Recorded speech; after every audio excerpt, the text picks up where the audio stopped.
नमस्कार, कैसे हैं सब। आशा करता हूँ मस्त होंगे। दोस्तों, मल्चिंग लगाने के काफ़ी फ़ायदे हैं, लेकिन उसके साथ में नुकसान भी हैं। और एक सावधानी ऐसी है, यदि आपने उसे नहीं बरती तो आप यकीन मानिए आपका इतना बड़ा नुकसान होगा कि आपने कभी सोचा भी नहीं होगा। हमारा एक व्हाट्सएप ग्रुप है और व्हाट्सएप ग्रुप में एक किसान भाई ने एक फ़ोटो सेंड की और फोटो में हमने देखा कि मल्चिंग पर नर्सरी लगाने के बाद उसके जो पौधे थे पूरी तरीके से झुलस गए। आखिर क्या कारण है, इस वीडियो पर हम यही समझने की कोशिश करेंगे। आपने देखा होगा, जब भी आप मल्चिंग करते हैं और मल्चिंग करने के बाद आप उसमें रोपाई करते हैं तो जो शुरुआत के जो पत्ते होते हैं वो सूख जाते हैं या फिर पूरा का पूरा पौधा ही आपका सूख जाता है। आज इस वीडियो पर हम यही जानने की कोशिश करेंगे कि आखिर क्या कारण है और इसके लिए हम क्या कर सकते हैं। तो चलिए दोस्तों, वीडियो की शुरुआत करते हैं। मैं हूं राकेश साहू, आप देख रहे हैं एग्रो जीवन बातें किसान की। यह आपका अपना चैनल है। इस चैनल पर आपको जो भी जानकारी दी जाती है, यदि पसंद आए तो वीडियो को लाइक करें और चैनल पहली बार चैनल को सब्सक्राइब करें। दोस्तों, मल्चिंग हम हमारे फायदे के लिए लगाते हैं, उसके फायदे आप जानते भी हैं। जैसे कि सबसे बड़ी बात तो यह है कि उसमें नमी मेंटेन रहती है, दूसरा टेम्परेचर मेंटेन रहता है, तीसरा ये कि आपके जो खरपतवार जो उगते हैं पौधे के साइड में और हम जो भोजन देते हैं पौधों को, वह जो है अपटेक कर लेते हैं, उसे चुरा लेते हैं। तो ये एक नुकसान होता है यदि हम मल्चिंग नहीं लगाते हैं। तो मल्चिंग करने के यही फायदे हैं कि आपका खरपतवार नहीं होगा, ठीक है। आप जो पानी डालेंगे वो पौधे को प्रॉपर लगेगा। जो तापमान है, अंदर अंधेरा रहता है तो उसके कारण जड़ों की ग्रोथ भी अच्छी आती है। तो ये सारे तमाम फायदे हैं उसके, लेकिन उसके साथ में कुछ नुकसान भी हैं। आज इस वीडियो पर हम, हालांकि वो नुकसान नहीं है, ठीक है, वो नुकसान नहीं है, वो आपकी एक थोड़ी सी चूक है, उसके कारण ही ऐसा होता है। जैसा कि पहले मैंने आपको बताया है कि एक किसान भाई ने फोटो सेंड किया, आप देख सकते हैं स्क्रीन पर कि उसके जो पौधे हैं वो रोपाई करने के बाद झुलस चुके थे। अब झुलसने का कारण क्या होता है, देखो दोस्तों, क्या होता है कि जब हम मल्चिंग करते हैं तो मिट्टी हमारी होती है सूखी, ठीक है। मिट्टी पर टेम्परेचर जो होता है वो ज़्यादा होता है, यानी कि मिट्टी पर नमी नहीं होती है।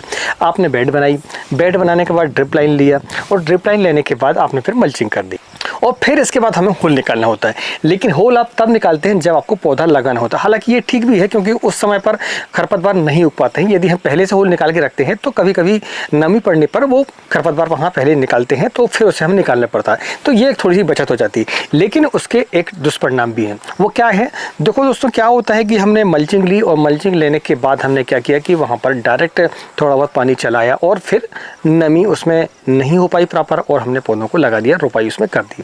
तो जब हम ये रोपाई करते हैं तो क्या होता है कि जैसे ही हम उस पर सिंचाई करते हैं ड्रिप के माध्यम से, तो फिर नीचे क्या होता है कि जब पानी जाता है, मिट्टी पर जो टेम्परेचर हो चाहे, जो तापमान होता है, तो वो जो तापमान है वो भाप बनकर ऊपर की तरफ आता है।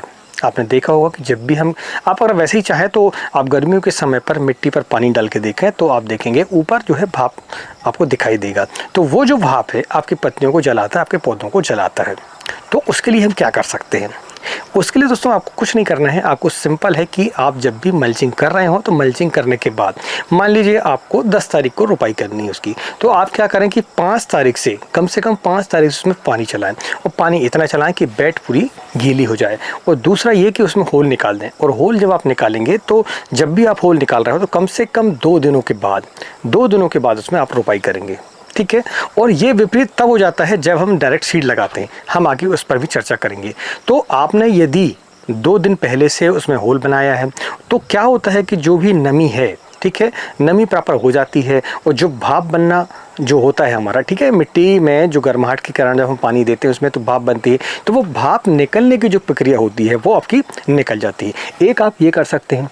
दूसरा ये कर सकते हैं उस पर आप कि जब भी आप मल्चिंग करें तो पहले बेड को लेवल कर लें, यानी उसमें जो रोड़े होते हैं वो नहीं होने चाहिए, ऊपर नीचे बेड नहीं होनी चाहिए।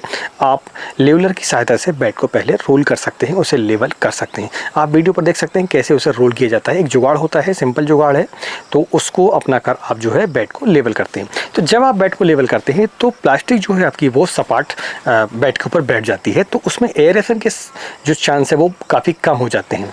दूसरा ये कि जब भी आप नमी देने वाले हैं उस पर तो नमी पर्याप्त दें उस पर और पहले से नमी दें, ठीक है। रोपाई के 10 दिन पहले से आप नमी स्टार्ट कर दें और कम से कम 2-3 दिन पहले से आप उसमें होल बना लें। तो जो भाप बनने की प्रक्रिया थी वो आपकी पहले हो जाती है और आप जो जब नर्सरी लगाते हैं तो आपका जो पौधा है वो सुरक्षित रहता है। एक काम और कर सकते हैं कि यदि आपकी बेड उतनी लेवल नहीं है तो फिर क्या करें आप कि पौधा लगाएं और पौधा लगाने के बाद साइड की जो मिट्टी होती है हमारी उठाकर पौधे के किनारे आसपास लगा दें। लेकिन उसके कुछ नुकसान भी हैं। जब भी आप मिट्टी लगाते हैं तो नमी ज़्यादा हो जाती है वहाँ पर, और तनों के किनारे जब ज़्यादा नमी होती है, छोटे पौधों पर तो फिर डंपिंग आपकी समस्या, जड़ गलन की समस्या भी आपको दिखाई देती है। तो उसके लिए फिर आपको तुरंत 2 से 3 दिनों के बाद ड्रेंचिंग आपको करनी पड़ेगी। ड्रेंचिंग में कुछ नहीं, आप रेडोमिल गोल्ड का इस्तेमाल कर सकते हैं या फिर रोको का इस्तेमाल कर सकते हैं फंगीसाइड के रूप में। तो आप देखेंगे ये जो समस्या है आपकी वो नहीं आती है, या फिर साफ पाउडर का भी आप इस्तेमाल कर सकते हैं।